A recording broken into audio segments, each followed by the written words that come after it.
Tonight on CTV News at 5. It can be really expensive should you have a medical emergency, and that could be a sickness. It could also be an accident when you're traveling. Risky behavior. Think twice before taking off without travel insurance. I've always really wanted to be a firefighter for like a long time now. And Ignite Fire Academy, a New Brunswick summer camp, shows maritime girls how to put out fires. Just a few clouds around for tonight, but showers with the risk of thunderstorms in the region tomorrow. Live from the Maritimes News Center, this is CTV News at 5. Good evening and welcome to CTV News at 5. I'm Maria Peno-Pallis. Thank you for joining us. First at 5 tonight, insurance issues. Summer vacations are in full swing and trips are way up. But how would you manage an illness or injury abroad? A new study suggests many Canadians are winging it without insurance. CTV's Vanessa Wright looks at the importance of protecting our physical and financial health while traveling. Hi, Vanessa. Hi, Maria. And this is such an important topic. Travel insurance can help foot the bill for emergencies that happen outside the country and within it. I spoke with one maritimer who knows firsthand just how risky not having insurance can be. In 2019, Brampreet Sachdeva had quite an ordeal while traveling from Nova Scotia to Alberta for an internship. I had an emergency experience. I have a throat infection and I was taken down to the hospital and my bill came out to be $9,600. Thankfully, he had insurance. It was a great relief because, to be honest, I couldn't afford it at all from a pocket. If I didn't have insurance, I was just done for this country. I had to pay everything and I had to leave the country because I couldn't afford anything else. While he made a full recovery, it was enough for him to ensure he's always covered while traveling. But a new study found it's a risk many young Canadians are willing to take. They're taking their chances by not understanding the travel insurance cover. Some are depending even on a parent's credit card, for instance. And when you do that, that's pretty risky behavior. With 74% of Gen Z planning a vacation this year, the study found 87% are likely to partake in a risky travel activity compared to any other generation. When it comes to travel insurance, 45% of Gen Z trust information they see on social media. 53% say they'd need to arrange their own transportation home if they were injured abroad. I think with the younger demographics, it's, hey, this won't happen to me type of mentality. I feel good now. Oh, well, I should be fine. They're missing the fact that oftentimes emergencies can strike. And if that happens while in the U.S., for example, McClear says that could cost anywhere from $10,000 a day to $10,000 an hour. He says Canadians also shouldn't assume they'll be covered within their own country. Even though we have universal health care, some costs of medical emergencies aren't covered. Things like ambulance services, extra medications that you might need due to a medical emergency as well, and some other costs that aren't covered interprovincially. So it can present surprise bills. A risk Sachdeva doesn't plan to take anytime soon. Even I have to leave my house, I want to know that I'm covered with insurance because I just don't want to take risk for my life anymore. And there are misconceptions about the cost of travel insurance. Some rates are actually cheaper for young travelers, but having no insurance could come at an even bigger cost. Maria. Oh, well, thank you for that story, Vanessa. CTV's Vanessa Wright for us in the news center this evening. All right, let's head over to the anchor desk now where Stephanie Sikos is standing by. Hi there, Steph. What's making headlines? Hi, Maria. Many Maritimers were looking skyward this afternoon to try and catch a view of a partial solar eclipse. While the moon didn't completely block the sun in our region, it was still cause for excitement. Coming up at 6, we'll hear who took in the celestial event and get their reaction. The future of a New Brunswick environmental fund is up in the air, raising concerns for researchers and local watershed associations. Coming up at 6, we'll tell you why and the impact this could have on blue-green algae research. A lack of blood donation facilities on Cape Breton is once again being brought up by people who live there. The Sydney Clinic closed more than a decade ago, leaving a 2-hour trek to the mobile clinic in Port Hawkesbury. We'll have more on that tonight at 6. But for now, we'll go over to the Weather Center. It was another hot day out there, Kaylin. Yeah, it was. I mean, pretty ideal conditions, though, for those outside trying to glimpse some of that partial solar eclipse, or basically for any other outside activity, because temperatures today were mostly around the low to mid-20s. It was a very pleasant day.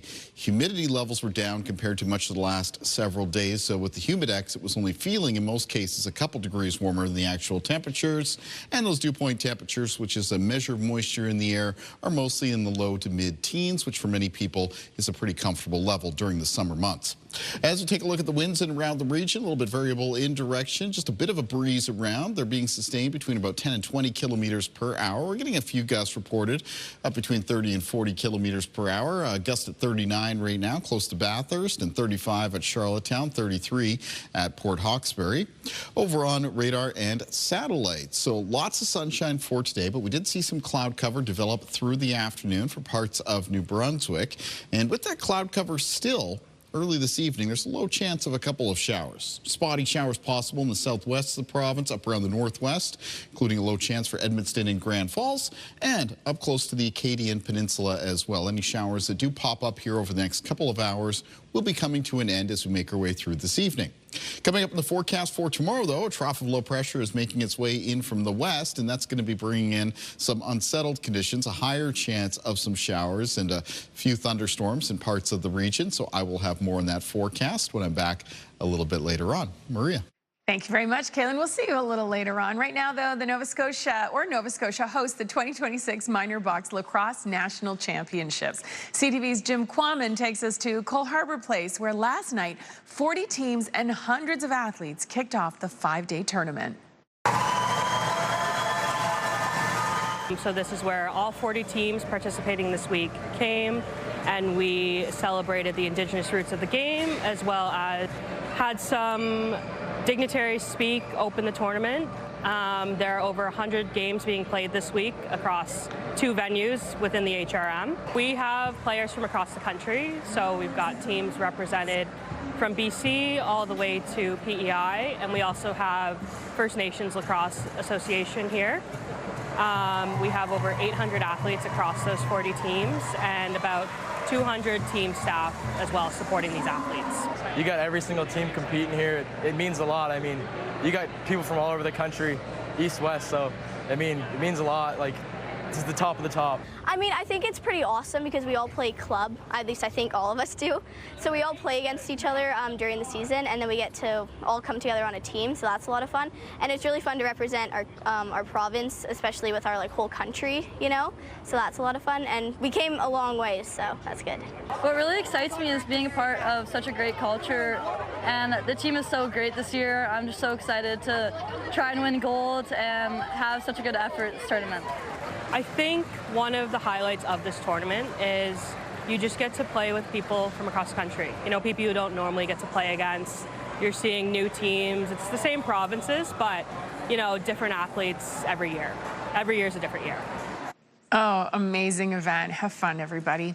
All right, time for a break here. When we come back, though, how to save your health and the flavor at your next barbecue. Registered dietitian Angela Dufour joins us with some timely advice to navigate your next cookout. Stay with us. CTV News at 5. We'll be right back.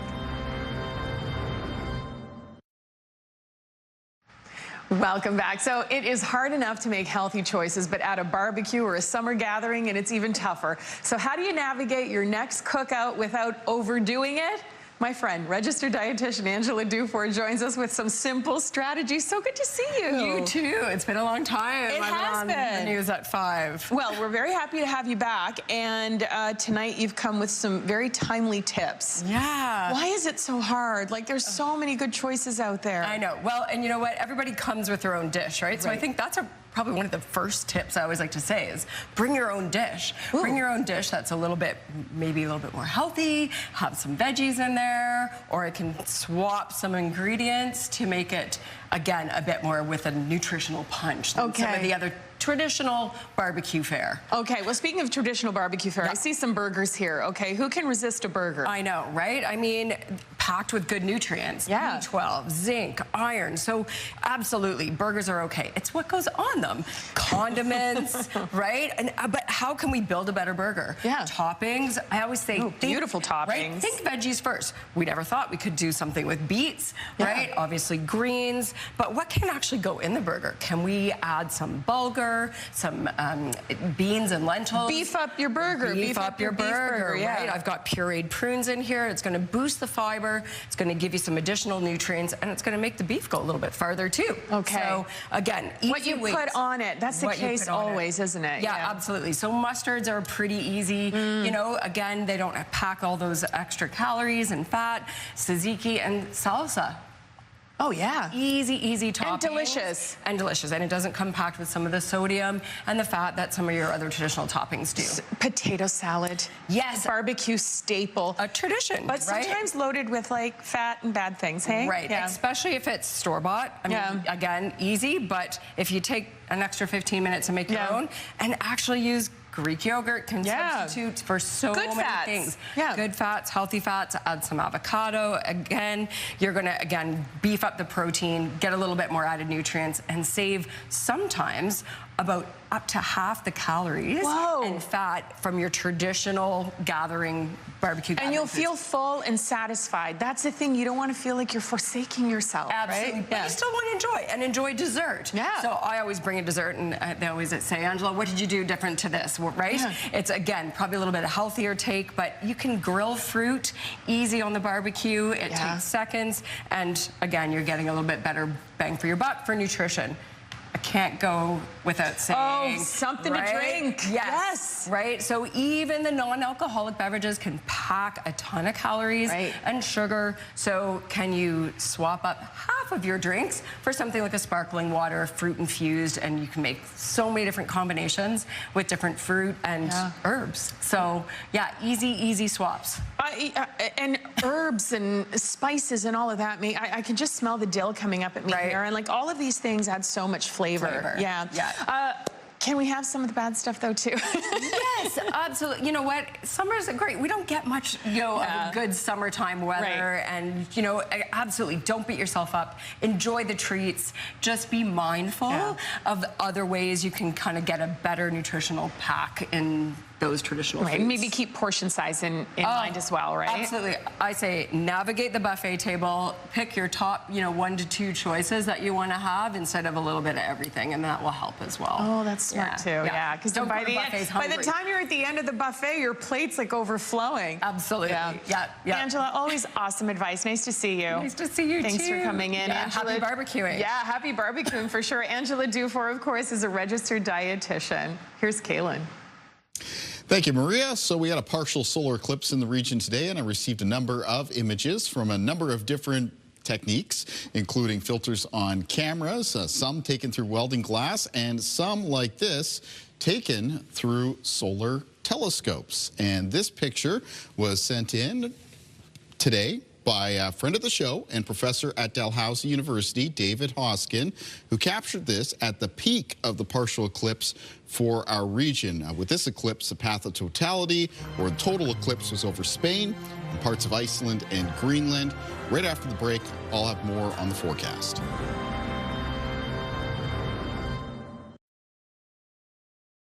What was the reaction of your mom and dad and the family, though? I mean, here's their little girl at 13 hitting a chorus line on Broadway. Well, it was kind of nice because I was going to be paid nice salary, and my mother, God bless her, was with me most of the time.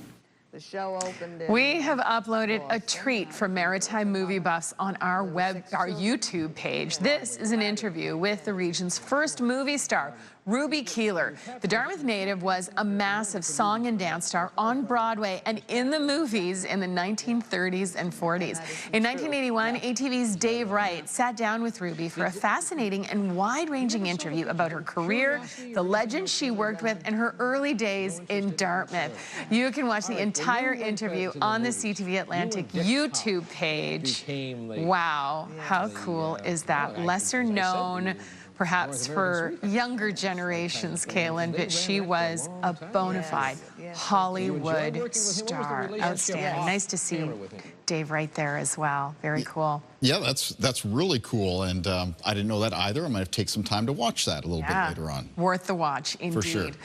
Kaylin, what a glorious day today. Absolutely perfect. I think like the perfect summer day, actually. Yeah, I know everybody's interpretation of what a perfect summer day is varies a little bit around the region. We're looking, by the way, out to the Fredericton area today, St. John River, as we take a look at our sunrise and sunset times. But for myself, this is sort of like ballpark summer weather. High temperatures that are up around the mid-20s, you know, some getting 26, 27 degrees, but not overly humid. Those humidex values coming down a little bit and with a little bit of a breeze as well.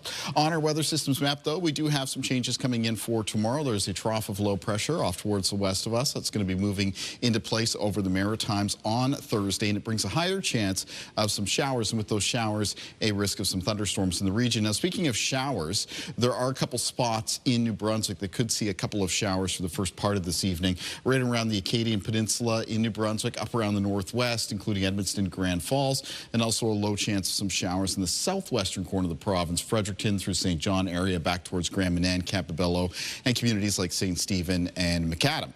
If there are any showers there present, though, this evening, they are going to be coming to an end as we make our way through the night into the overnight hours around the Maritimes. Just a few clouds around and some pretty comfortable temperatures. And then at the start of the day for tomorrow, we begin with some increasing cloudiness in southwestern areas of Nova Scotia and western parts of New Brunswick. And then moving from the morning into the afternoon, those areas will have the highest chance of showers for tomorrow. And with those showers, as I mentioned, does come a risk of some thunderstorms. In fact, the highest chance of a shower or thunderstorm will be in the province of New Brunswick, as well as western areas of Nova Scotia and extending up the Atlantic coastline of the mainland. And then as that system moves a little bit further towards the north and northeast of the Maritimes on Friday, the higher chance of a shower or thunderstorm for the very end of the week shifts towards eastern areas of New Brunswick, Prince Edward Island, and eastern areas of Nova Scotia. Now, if there are any thunderstorms that are accompanying the showers for tomorrow, the hazards will include lightning and a risk of downpours. But again, both the coverage of the showers and thunderstorms coming up for Wednesday does still look like it is going to be pretty scattered across the region, so it'll still be a little bit hit and miss. Taking a look at the winds in the forecast coming up for Thursday, by the time we get into the afternoon, they'll be mostly out of the west and the southwest and sustained between 10 and 20 kilometers per hour with some gusts between 20 and 40. Low temperatures in the forecast for tonight for the Maritimes. For most communities will be in the range of around the low to mid-teens. A few spots in the northwest of New Brunswick could get into some lows between about 9 and 12 degrees. And then here's a look at your high temperatures in the forecast for Thursday. And for the province of New Brunswick, those highs will be between 22 and 25, up to around 25 degrees for Charlottetown, Summerside, many in Prince Edward Island for tomorrow. And for Nova Scotia, most of the high temperatures will be around the low to mid-20s. Scattered showers, risk of a thunderstorm, highest chance of a shower or thunderstorm, again in the province of New Brunswick, and basically the western half of Nova Scotia. Here's the outlook for Friday, and once again, that chance of a shower, risk of a thunderstorm shifts a little bit further east in the Maritime region, eastern areas of New Brunswick, Prince Edward Island, eastern areas of Nova Scotia. And the temperatures on Friday, the highs that is, look like they will be mostly ranging from the low to mid-20s, so it might be a little bit cooler for a few parts of PEI with some highs between around 19 and 21. Let's take a look at our weather watcher for tonight. And tonight's weather watcher is coming in from 9-year-old Henry. And Henry has sent us a drawing of being in a monster truck and doing some off-roading in Lake Charlotte. Thank you, Henry. Great job. Weather watchers can come in to CTV Weather Watchers, P.O. Box 1653, Halifax, Nova Scotia, B3J2Z4, or email kaylin.mitchell@bellmedia.ca. Maria. Thank you, Kaylin. Time for a break. Here's a preview of our next story. I'm Derek Haggett in Hillsborough, New Brunswick. Coming up on CTV News at 5, it's summer camp for junior firefighters. These young women behind me are learning what it takes to fight fires, and their story is coming up. CTV and Dartmouth Crossing want your family to start the school year off in style. One lucky viewer will win a back-to-school shopping spree to stock up on fashions, accessories, sneakers, and more. The prize package includes $1,000 in gift cards from Dartmouth Crossing businesses, plus a night at the Hampton Inn and Suites by Hilton. To enter, go to ctvatlantic.ca or click on the QR code on your screen right now. We'll announce the winner on Friday, August 21st. Good luck, everybody. Summer camp is a coming-of-age ritual for many maritime kids. Some go to sleepaway camp in the woods, while others try to sharpen their hockey skills at camp. But as CTV's Derek Haggett shows us, things are a bit different at a new camp in Hillsborough, New Brunswick. There were some very happy campers at the arena in Hillsborough today. 9 girls ages 14 to 18 are halfway through their full week at the Maritime Ignite Fire Academy and are learning the same skills firefighters do. I was expecting that would be pretty hard work because firefighting is always hands-on. So I was expecting a lot of hard work, and yeah, I got what I expected. I've always really wanted to be a firefighter for like a long time now, and when I found out that they were doing this camp, I was really interested, and I'm also planning on volunteering at a firehouse close to my home. The camp director has been a firefighter for 17 years. She's wanted to hold a camp like this ever since she started at age 18. Not only is recruitment down around the province, but it's also, there's not a lot of females in the service right now. Make no mistake, it's not a day at the beach. Camp starts at 7 a.m. and runs until 5 p.m. each day. The girls wear full gear for most of the sessions in 30-degree temperatures. You're in a suit all the time, and it's like super hot, and you're like dying from heat, and you gotta lift really heavy things. It's not your typical summer camp for kids. It's a lot of motivational skills. It's a lot of teamwork. It's a lot of, adapting, because in the fire service, that's what you do. You adapt all the time. Camp will wrap up on Saturday for the girls with a recognition ceremony and a certificate saying they've completed the program. And then on Sunday, it starts all over again, but this time for the boys. Derek Haggett, CTV News, Hillsborough, New Brunswick. Thank you, Derek. What a great camp, but my goodness, a hot week for it. I was going to say, okay. I said the weather was perfect for most outdoor activities. They probably wouldn't have minded, those junior firefighters, if the temperatures were maybe a little bit cooler. A little cooler, yeah. Maybe tough a little stock bit out more there cloud. for sure. Yeah, well, coming up for tomorrow, there is going to be a little bit more cloud in the region. Showers, risk of thunderstorms. A little bit unsettled through the end of this week, but the weekend ahead looking very nice. More on that coming up. CTV News at 6. We'll see you at 6. I'll see you in a couple of weeks, taking some time off. Enjoy the next couple of weeks, and I'll see you then.